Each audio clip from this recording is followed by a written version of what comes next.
오늘 나누실 말씀 함께 보겠습니다. 오늘 나누실 말씀은 로마서 12장 9절에서 10절까지입니다. 12장 9절에서 10절까지. 제목이 뭘까요? 시작. 사랑하며 존경하라. 자, 같이 말씀 읽겠습니다. 시작. 사랑에는 거짓이 없나니 악을 미워하고 선에 속하라. 형제를 사랑하여 서로 우애하고 존경하기를 서로 먼저 하며 라는 것까지입니다. 여러분, 이제 오늘 로마서 강의 110번째 시간입니다. 제목은 사랑하며 존경하라 라는 말씀입니다. 저는 여러분도 기억하시겠지만 2, 3년 전에 1년 차이를 두고 어머님을 먼저 하나님 나라에 보내드리고 그리고 아버님도 1년 후에 거의 설 즈음이었어요. 그죠? 설 즈음에 사랑하는 두 분 부모님을 모두 하나님의 품으로 올려드렸습니다. 살아계실 동안요, 제가 이남 7녀 중에 장남으로서 열심히 저희 집사람은 그렇게 얘기하더라고요. 목사님은 너무 효자다. 이런 표현을 쓰기는 했는데, 근데 사실 그 효자가 1년에 몇 번 살아계시고 그리고 건강하실 때에 부모님을 잘 찾아뵙지 못했습니다. 열심히 찾아뵐 때는 오히려 아프고 또 치매 때문에 저를 못 알아볼 때 이렇게 찾아봤었기 때문에 그게 너무 가슴이 아프고 되도록 좋은 시간을 부모님과 함께 좀 보냈었으면 어땠을까라는 그런 아쉬움들이 늘 있습니다. 겨우 1년에 몇 번 얼굴을 비추는 것으로 그리고 보자마자 어디 있을 때도 없어가지고 금방 올라오는 것으로 자식의 역할을 다 할 수 있었을까라고 생각을 할 때는 참 가슴이 아프고 또 못내 섭섭한 점들이 지금도 참 마음에 남아 있습니다. 그런데요, 제가 어려움을 당했었습니다. 사실은. 왜냐하면 장례를 치러야 되는데요. 장례를 치러야 되는데 이분들이 요양원에 계시다가 돌아가셨단 말이에요. 그러니까 여러분도 이제 다음 세대가 되면 어떻게 될지 모르지만 대부분의 부모님들은 자식이 모시다가 그 하나님 나라에 가는 것이 아니고 이제 나이가 드시면 대부분 다 요양원에 계시다가 그렇게 주님의 나라에 이렇게 부르심을 받는 경우들이 많이 있을 것입니다. 그런데 문제가 생겼어요. 왜냐하면 그 요양원이 저희 누님이 하시는 요양원이고 그 요양원 목사님이 또 사위고 그 다음에 아들은 목사고 그러니 장례를 그 예식을 집도할 목사님이 안 계시는 거예요. 교회를 다니고 있어야 그 교회 목사님이 와가지고 그 예식을 집례를 해줄 것 아닙니까? 그런데 예식을 집례할 목사님이 없어요. 그래가지고 한 7, 8년 전까지 다녔던 교회 목사님께 부탁을 했습니다. 그러니까 7, 8년 전이면 그 교회를 떠난 지 7, 8년이 된 성도가 요양원에서 그렇게 오래 있었는데 그 성도가 그 임종을 했다고 자식들이 와서 부탁을 하는 거잖아요. 그런데 문제는 설을 끼고 했습니다. 설을 끼고. 근데 어떻게 목사님이 선뜻 그렇게 해 주실 수 있을까라고 걱정을 했는데 목사님이 전혀 부담 갖지 말라고. 우리 성도니까 우리가 알아서 맡아서 그렇게 하겠다고 목사님이 그렇게 말씀해 주셔서 그때 그 장례를 이렇게 집례를 해 주셨고 그리고 그보다 더 시골에 이제 우리 어렸을 때 다녔던 교회 목사님까지 한꺼번에 오셔가지고 함께 그렇게 늘 그 몇 번씩 이렇게 오셔가지고 자기 성도도 아닌데 오셔가지고 예전부터 그렇게 알고 잘 지내던 사이였으니까 그 교회를 젊었을 때 섬겼으니까 우리가 와서 예배하는 게 맞다. 그래서 목사님도 계속 와주시고 그렇게 했었습니다. 참 감사한 일이었습니다. 그런데 이제 이렇게 생각을 하게 됐습니다. 그래서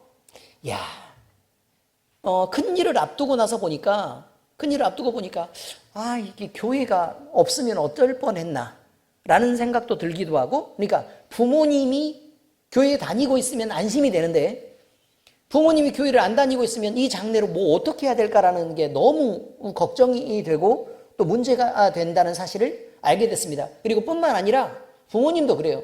부모님도 교회를 계속 다니고 있으면 돌아가셨을 때, 내가 이 교회에서 맡아서 그냥 나를 그냥 책임을 져주겠지라는 믿음이 있는데, 그런데 중간에 막 요양원에 있고 이렇게 붕 떠 있으니까 그 부분이 굉장히 불편하고 어려움이 되더라라는 것을 제가 발견하게 되었습니다. 여러분,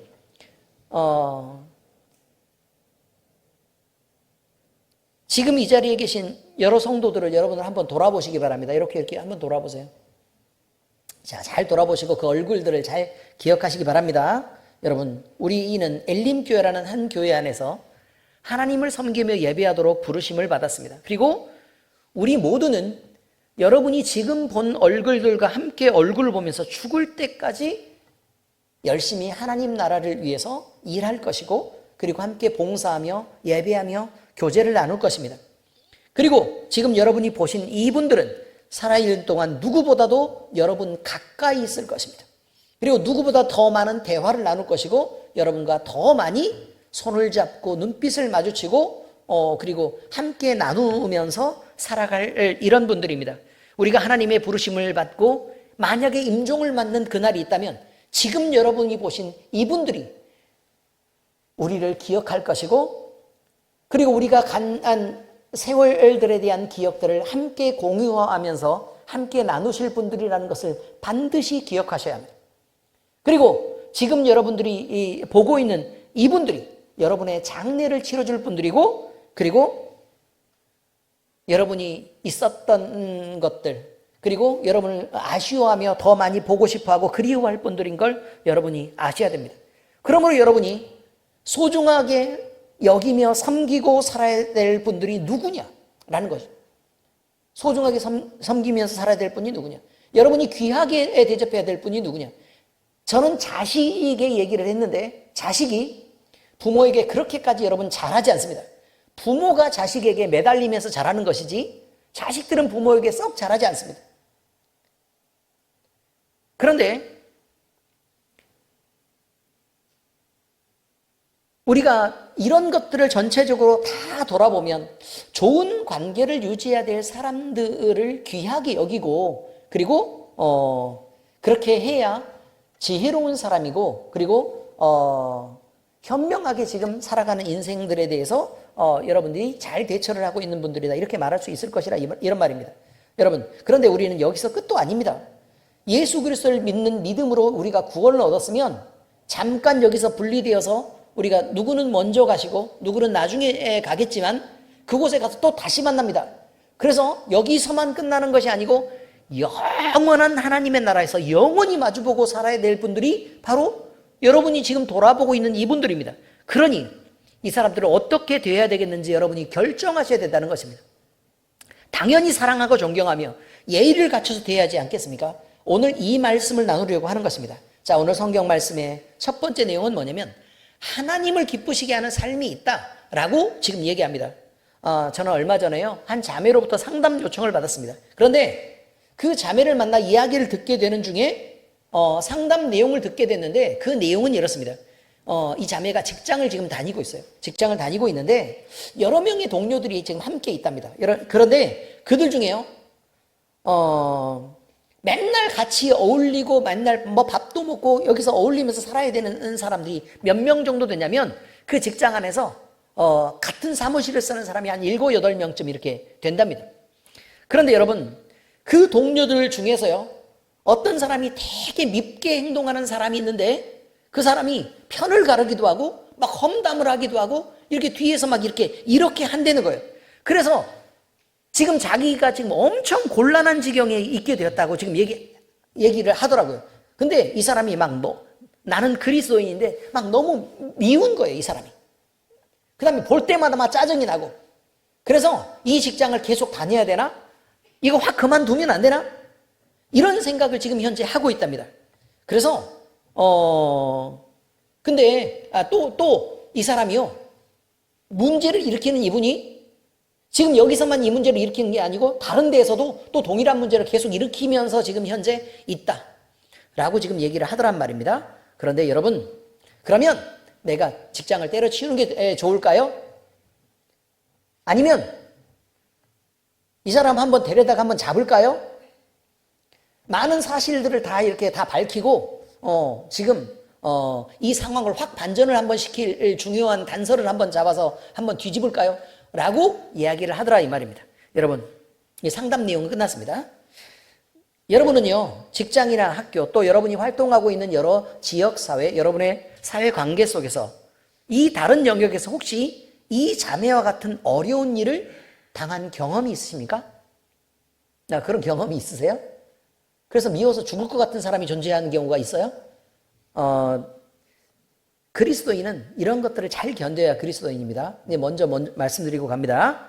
만약 여러분이 저처럼 목사가 돼서요, 이런 얘기에 상담을 받는다면 여러분은 어떻게 얘기해 주시겠습니까? 무작정 기도하고 견뎌라, 이렇게 얘기하겠습니까? 지금 이보영 집사님이 그렇게 얘기했어요. 뭐 어떻게 하라고요? 기도하고 견디라고요? 하나님 앞에 이 모든 걸 맡겨라. 성경 말씀은 그렇게 얘기하고 있는데 전 차마 그렇게 대답을 못 하겠다라는 이 말입니다. 뭐라고 물어봤느냐? 질문을 했습니다. 문제를 일으키는 그분하고는 얼마나 친한 사이예요? 라고 물어봤습니다. 그랬더니 뭐 그다지 많이 친한 사이가 아니래요. 그냥 직장 동료고 그냥 그렇답니다. 만나서 얼굴 볼 때는 그냥 하하호호 웃고 그렇게 지나지만 뭐 엄청 친하고 막 그럴 만한 사람이 아니래요. 그래서 제가 또 다시 물었어요. 그럼 이분하고 얼마 동안 오랫동안 유지를 해야 되는 사이입니까?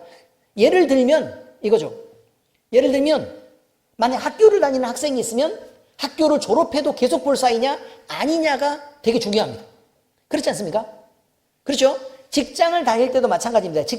이 직장이 있는 동안에 사이좋게 지내고 그러면 끝나고 나서도 내가 만약에 직장을 옮겨도 이 사람과 좋은 관계를 유지하면서 그렇게 살고 싶은 사람이냐, 또 그럴 만큼 친분이 있는 사람이냐라는 게 엄청 중요하죠. 제가 그 질문을 한 거라고요. 그랬더니 뭐라고 얘기하냐면 저는 직장에 있을 때도 얼마만큼의 뭐 별로 친하지도 않고 그 다음에 직장을 그만두면 다시는 안 볼 사람입니다 라고 얘기를 하더라고요. 그래서 그럼 대답은 간단합니다. 뭐라고 대답했냐면 그러면 지금 말하고 있는 이 사람은 자매 인생에서 대단히 중요한 사람이 아닌 것으로 보입니다.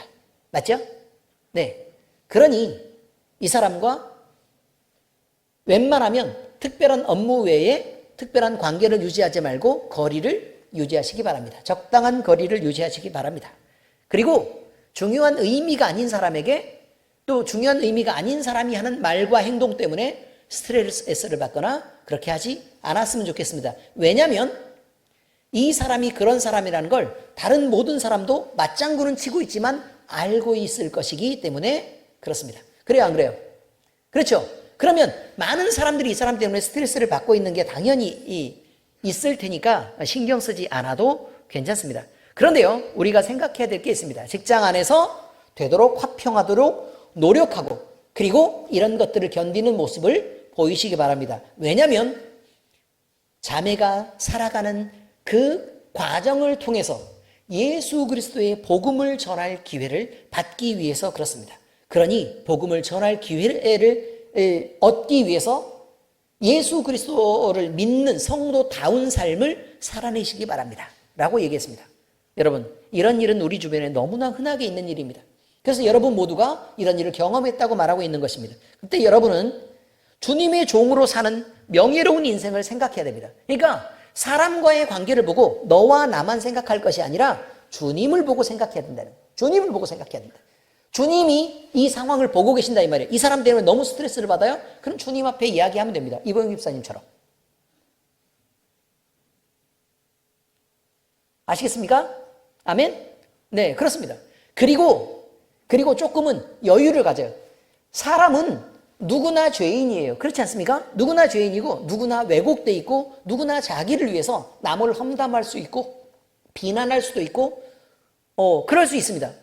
왜냐하면 이 인생에서 자기 하고 싶은 대로 그저 하고 사는 것이 이게 전부라면 그러면 이 사람들은 미래가 없고 그냥 그것을 위해서 그냥 살아가고 있는 것일 뿐이기 때문에 그렇다는 거예요. 그렇지만 우리는 영생이 있고 그 영생을 위해서 준비하는 사람들인데 우리 주님이 화평하셨다면 우리도 화평해야 되지 않겠냐는 거예요.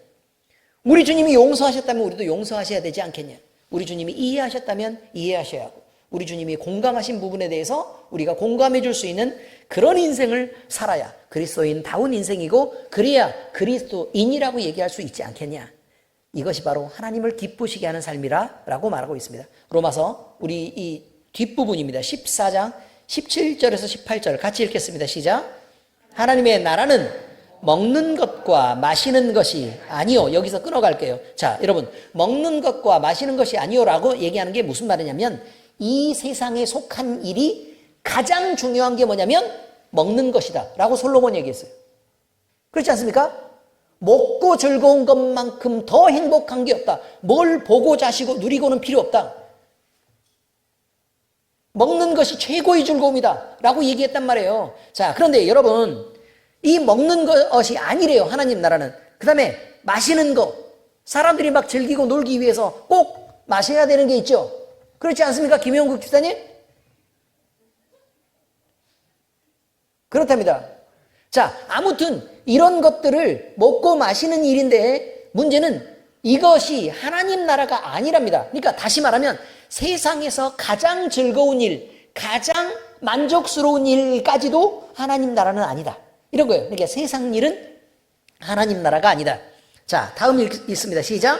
오직 성령 안에 있는 의와 평강과 희락이라. 이로써 그리스도를 섬기는 자는 하나님을 기쁘시게 하며 사람에게도 칭찬을 받느니라. 아멘. 자, 이렇습니다. 여러분, 의와 평강과 희락이다. 하나님이 하나님이시라면 우리는 피조물이고 죄인인 것을 잊지 말아야 돼서 하나님 앞에서, 우리 주님 앞에서 지킬 도리들을 지키면서 살아야 된다고 얘기하는 게 의입니다. 자, 이 의를 지키면서 살면 뭐가 돼요? 우리 안에 싸움이 없어져요. 그래서 평강하게 됩니다. 자, 이렇게 살면 많은 사람들과 하나님 앞에 뭘 한다고요? 칭찬받게 된다라고 지금 얘기하고 있습니다. 예, 그런 삶을, 하나님이 기뻐하시는 이런 삶을 살아내시기를 바랍니다. 자, 두 번째 이야기는요, 사랑하고 화평하는 하나님이 기뻐하시는 삶이 있다. 자, 제목 읽겠습니다. 시작. 사랑하고 화평하는 하나님이 기뻐하시는 삶. 자, 여러분, 교회 안에서도 마찬가지일 것입니다. 우리는 이제 사람들과 그저 만나는 큰 범위에서 얘기를 했지만, 교회 안에서도 이제 이야기를 할 수 있어야 합니다. 우리 모든 형제의 사랑으로 사랑하며 서로 존경하고 그리스도 안에서 화평을 이루는 삶을 살아내야 되는 것입니다. 누구든지 자기를 높이며 드러내서 분쟁을 만드는 일은 하지 말아야 됩니다. 또 사랑에는 거짓이 없다고 얘기합니다. 그러므로 모든 사랑은 진실한 마음으로부터 우러나오는 것을 알아야 됩니다. 로마서 12장 9절 같이 읽습니다. 시작. 사랑에는 거짓이 없나니 악을 미워하고 선에 속하라. 사랑에는 거짓이 없다. 여러분이 사랑하는 사람이 있다고 지금 한번 사랑하는 사람이 있겠죠. 근데 그 사람이 말이에요, 지금 있는 이 사람을 한 명씩 떠올리시기 바랍니다. 떠올리셨어요? 자, 그런데 이 사람이 나를 사랑한다고 얘기하면서 나를 자꾸 속입니다. 그리고 거짓을 사실처럼 얘기합니다. 그리고 나한테 감추는 게 있습니다. 그러면서 뒤에서 내가 모르는 행동들을 자꾸 하고 있습니다. 그럼 여러분은 이 행동을 용납할 수 있습니까? 그래도 괜찮습니까? 아니죠. 그걸 용서하기가 어려울 것입니다. 자, 그러면 사랑하는 사람이요, 내가 가진 것보다 너무 큰 것을 과장하고 있다. 그럼 이건 용납할 수 있습니까? 만약에 여러분이 느끼고 있는 사랑이 있는데 이 사람이 나를 그것보다 훨씬 더 크게 막 어마어마하게 막 사랑한다고 막 이렇게 맨날 부풀리고 있으면 기분이 좋아요? 아니면 기분 나빠요? 어쩐다고요? 기분이 불편하죠? 그죠? 야, 그만큼 사랑하는 사람이 나한테 이렇게 하냐? 라는 생각 들어요, 안 들어요? 들겠죠. 그런 불편함들이 있다는 것입니다. 그러므로 또 사랑한다고 얘기하면서 자꾸 꾸며내는 사랑을 여러분 원하십니까? 아니죠. 진실하게 그 마음 속에서 우러나는 사랑을 원하죠. 그러니까 자꾸 물어보는 것입니다. 여자들이요, 남자들한테 묻습니다. 자기, 나 사랑해? 그러면 남자들이 어떻게 해야 돼요? 빨리 머뭇거리지 말고 한 2초 동안 눈을 이렇게 굴리다가 사랑하지 라고 대답하면 돼요, 안 돼요? 왜 안 돼요? 생각하고 말하는 것은요, 지어낼 수 있다고 보는 것입니다. 생각해서 내가 생각을 한 다음에, 그래, 내가 진짜 사랑하나? 라고 생각해서, 그래, 내가 분명히 내가 당신을 사랑하지 라고 생각해서 그럼 사랑하지 라고 대답하는 것과 그냥 누나를 양쪽으로 굴리다가 눈치를 보면서 그래 사랑하지 라고 얘기하는 것과는 다른 의미라는 거예요. 그렇지 않습니까? 근데 우리 그거 눈치챌 수 있어요, 없어요? 똑같은 이기초가 지나도 그 눈치 정도는 쉽게 챌 수 있다 이 말이에요. 이런 실력들은 여러분들이 좀 키워나가야 됩니다. 아시죠, 지혜가? 엄청 중요한 거예요. 그런데 왜 이것을 불편하게 생각하냐는 거예요. 왜 사랑하냐고 자꾸 묻냐 이 말이죠. 여러분이 진짜 사랑하는 것을 알면, 그래서 내 남자가 또는 내 여자가 나를 너무너무 사랑한다는 거 안다 그 말이에요. 그러면 묻지 않아요. 왜요? 너무 당연한 질문이기 때문에 안 물어본다는 거예요. 안 물어봐요. 그냥 그런 줄 아는 거죠. 늘 배려를 받고 늘 아낌을 받는다면, 그리고 늘 나를 존중하는 것을 알고 있다면 물어볼 필요가 없어요. 왜냐면 저 사람은 어딜 가서도 맨날 이렇게 예를 들어 해운대 한여름에 해수욕장을 딱 갔는데 막 많은 사람들이 쫙 있는데 눈이 나만 따라다녀. 자꾸 이렇게 내가 움직이는 것만 따라다니고 필요한 거 있으면 날 주고 이렇게 이렇게 목마른 것 같으면 얼른 음료수 사다 주고. 만약 이렇게 하면 여러분 나를 사랑하냐고 물어봐요, 안 물어봐요? 안 물어보죠. 어떤 바보가 그걸 묻겠습니까? 근데 자꾸 이상하게 선글라스를 끼고 굳이 사람 이렇게 너무 많지 않은 데를 가자고 얘기하는데 여기가 이런 데 와야 해운대지. 그리고 사람들 자꾸 많은 데 막 걸어 다니는 데만 자꾸 누워서 선탠하려고 그러고. 이렇게 하면 자기 나 사랑이라고 물어봐요, 안 물어봐요? 물어볼 수밖에 없다라는 것을 말씀드립니다. 여러분, 사랑에는요 과장이 섞이거나 꾸며내는 것이거나 거짓된 것은 용납할 수 없습니다. 바로 이것입니다. 그저 여러분 내 앞에서만 즐겁게 웃고 또 뒤에 가서는 나를 험담하는 그런 거짓된 사랑을 여러분 용납할 수 없을 것입니다. 그래서 사랑이란 본질이 거짓이 아니라는 걸 우리가 알고 있는 거예요. 죄된 것도 아니라는 거 아는 거예요. 사랑하는 사람이 나를 위해서요 무엇인가 다 해줄게 라고 해서 막 사람도 죽이고 막 물건도 훔쳐다 주고 그런 거 여러분 원해요, 안 원해요? 안 원하죠. 죄에 속한 사랑을 싫어한다는 거예요. 바르게 되기를 원하죠. 그 다음에 악하게 구는 거 좋아해요, 싫어요? 싫어하죠. 더러운 거 좋아해요, 싫어요? 싫어한다는 거예요. 왜냐하면 거짓도 죄도 악함도 더러움도 사랑이란 포함하고 있지 않다는 걸 알고 있기 때문에 그렇습니다. 그러니까 우리가 사랑 벌써 이렇게 얘기했을 때는요 하나님을 우리가 잘 모르는 사람이라도 양심 안에서 뭘 아는 거냐면 하나님께 속한 사랑이 진실한 거라는 것을 알고 있다는 것을 얘기하고 있습니다. 당연히 이런 것들과 함께 더러운 것들과 죄와 이런 것들은 공존할 수 없는 것입니다. 그러면 사랑한다면 적어도 나한테만은 진실해야 돼. 나한테 깨끗해야 돼. 그리고 나한테는 과장하지 말아야 돼. 악에 속하지 말아야 돼. 나한테는 선하게 행동해. 좀 착하게 굴어. 나한테는 존중해야 돼. 라는 것을 당연히 요구하는 것입니다.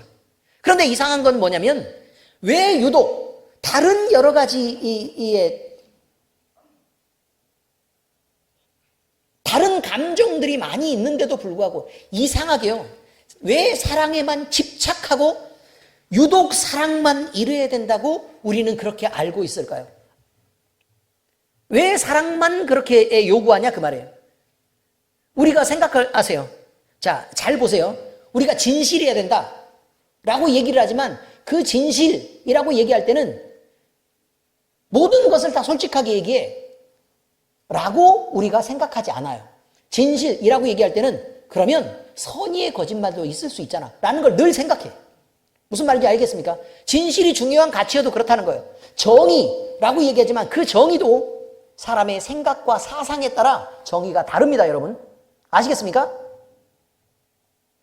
희생이라고 얘기해도 희생의 정도가 다르다는 거예요. 어디까지 희생해야 맞을까? 다 생각을 하시라 그 말이에요. 그런데 모두가 공통적으로 생각하는 사랑이라는 개념은 다르다는 거예요. 순백을 향하고 있어요. 순결함을 향하고 있어요. 순수함을 향하고 있고 정직함을 향하고 있어요. 자, 요한일서 4장 16절 같이 읽겠습니다. 시작. 하나님이 우리를 사랑하시는 사랑을 우리가 알고 믿었노니 하나님은 사랑이시라. 사랑 안에 거하는 자는 하나님 안에 거하고 하나님도 그의 안에 거하시느니라. 자, 이렇게 하나님의 사랑에 대해서 우리는 다가가려고 하고 우리가 은연중에 하나님의 사랑을 모방하려고 하는 성향이 있다는 것입니다. 그러므로 우리가 사랑하면 하나님은 그 사랑이 누구에게 속한 것인지를 확인해서 이것이 진짜 사랑인지 가짜 사랑인지를 판단하십니다. 하나님도 그렇게 하신다는 거예요. 그러면 우리도 마찬가지죠. 누가 사랑한다 그러면 그게 진짜 사랑인지 가짜 사랑인지 판단하려고 해요, 안 해요? 하죠. 왜냐하면 하나님의 사랑의 기준에서 우리가 그것을 찾아가기 때문에 그렇다는 것입니다. 그런데 그 사랑이 주님 안에 있고 예수 그리스도를 담아내는 것이라면 진짜 사랑으로 하나님 앞에 인정받는 것이라는 것입니다. 요한일서 4장 15절 같이 읽겠습니다. 시작. 누구든지 예수를 하나님의 아들이라 시인하면 하나님이 그의 안에 거하시고 그도 하나님 안에 거하시느니라. 이건 사람들이 인정하기가 어려운 거잖아요, 사실. 이 말씀은 사람들이 인정하기 어려운 거예요. 왜냐하면 아니 예수님을 인정하는 게 그게 무슨 사랑이라고 얘기를 하는데, 그럼 우리가 볼 때 사랑이라는 것은 희생하고 나눠주고 막 위해주고 감싸주고 막 다독거려주고 막 쓰담해주고 이런 거를 지금 사랑이라고 믿고 있지 않냐는 거예요. 그런데 예수님을 믿는 걸 사랑이라고 우리가 얘기한다는 것은 조금 우리가 의문을 가질 수 있죠. 그런데 왜 이렇게 설명했느냐 이거예요. 자, 잘 들어보셔야 돼요. 누가 우리를 만들었어요? 하나님이 만드셨습니다. 하나님 우리를 만드셨어요. 그리고 하나님은 우리를 만드시는 목적이 사랑의 대상 삼기 위해서 그렇습니다. 여기까지는 이해가 잘 되셨죠? 자, 그런데 우리가 왜 죽음을 맞을 수밖에 없을까요? 사랑이신 하나님을 거부하고 떠났기 때문에 그냥 그런 것입니다. 그래서 우리는 죄에 속한 것이고, 그 죄에 속한 우리는 진짜 하나님을 바라도 정확하게 하나님의 방향을 볼 수도 없고 하나님을 찾을 수도 없고 또 하나님을 느낄 수도 없는 죄인의 모습으로 감각이 왜곡된 상태에서 살아가고 있는 중이라 지금 이런 말입니다. 그런데 여러분 하나님이요 그 사랑을 회복시키기 위해서 우리에게 어떤 조치를 취하셨는데 그분이 바로 뭐냐면 그 유일한 길이 예수 그리스도를 우리에게 내어주시고 자 얼마나 큰 사랑인지 보아라라고 확인시키는 것입니다. 그런데 내어주기만 한 것이 아니라 어떻게 했다고요? 그가 고난당하는 것을 용납하셨습니다. 그가 욕먹는 것도 용납하고 하나님은 참고 계셨습니다. 왜냐하면 예수님을 욕하고 만약에 저주하고 때리고 이렇게 하면 여러분의 자식이 욕먹고 다른 놈한테 저주받고 다른 놈한테 맞고 다니면 용서하시겠냐 그 말이에요.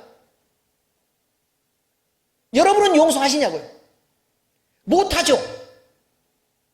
아니 교회에 다니는 어떤 장로님이 그랬대요.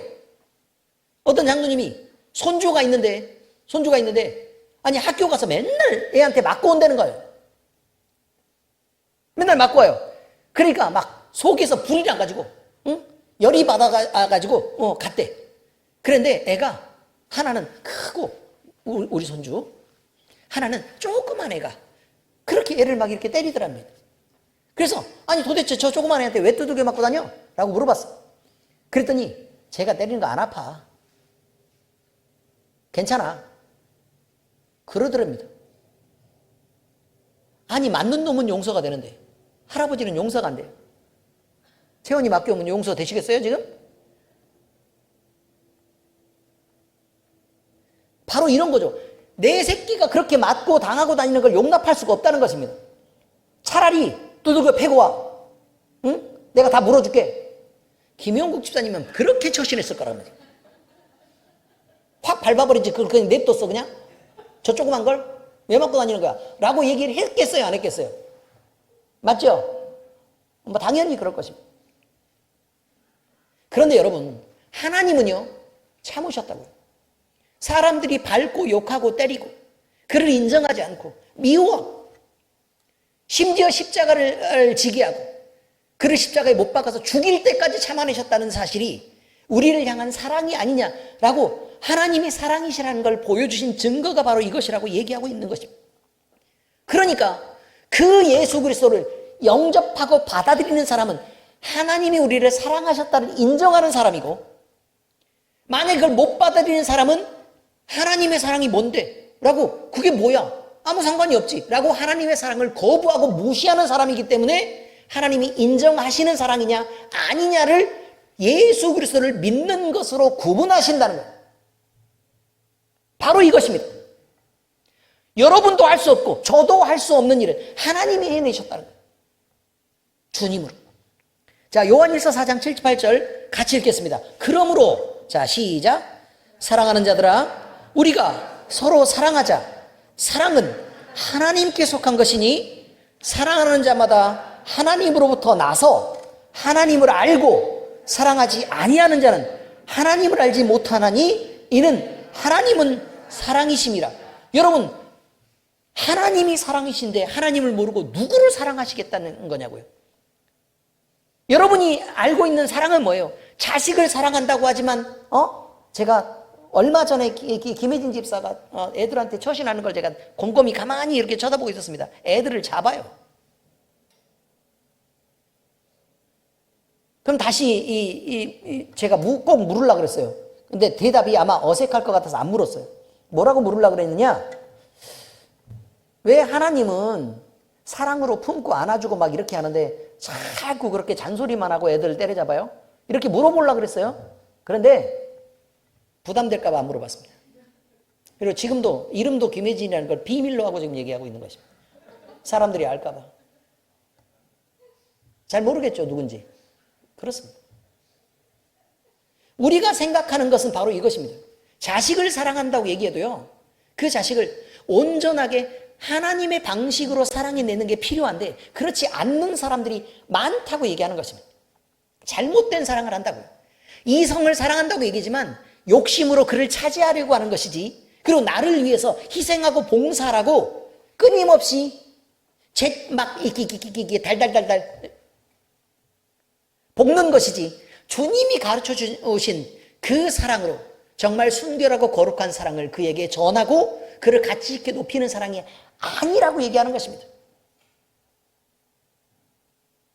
그러니 그런 왜곡된 사랑을 우리가 하나님의 온전한 사랑을 배우면서 그걸 조금씩 고쳐나가면 부부간에 있는 갈등도 줄어들지 않겠냐고 얘기하는 것이에요. 왜냐하면 사랑이니까요. 자녀와 부모의 갈등도 줄어들겠죠. 왜냐하면 사랑인 줄 아니까요. 그렇지 않습니까? 회사에서 동료들과의 갈등도 줄겠죠. 왜? 사랑인 줄 아니까요.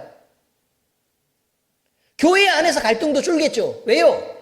사랑인 줄 아니까요.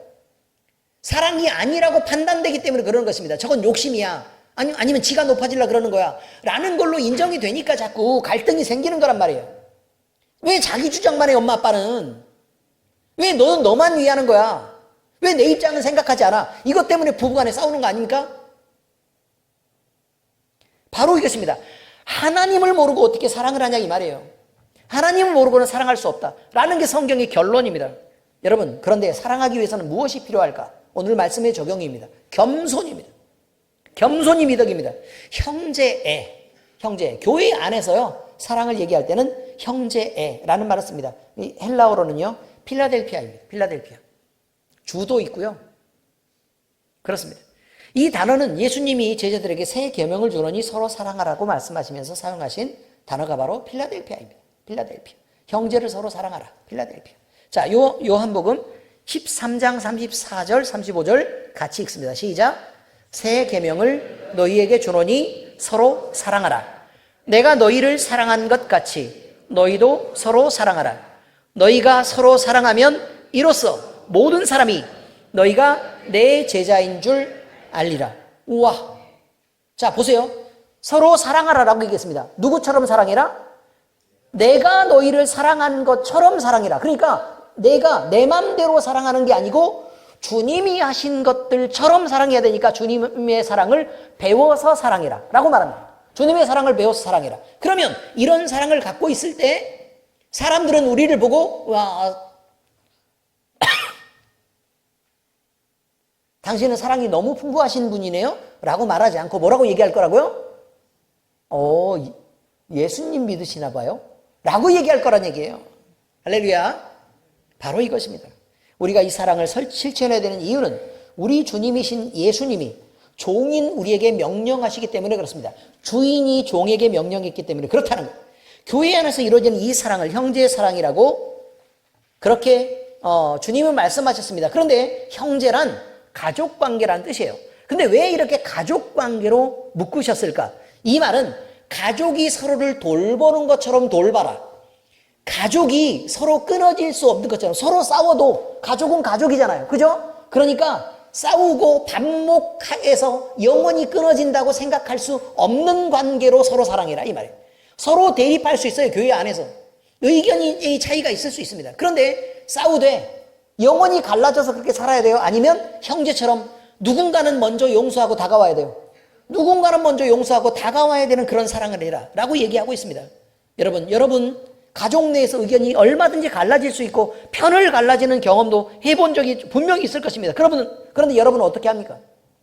똑똑하고 잘난 사람이 내가 지혜롭게 처신을 해가지고 내 말이 옳으니까 넌 따라 라고 얘기하면 그 불화가 해소가 됩니까? 안 됩니까? 안 되죠. 어떻게 해야 된다고요? 마음이 넓은 놈이 먼저 용서해야 되는 거라고요. 그래서 그를 존중하는 모습을 보여줘야 되고 내가 낮아져야만 된다는 것입니다.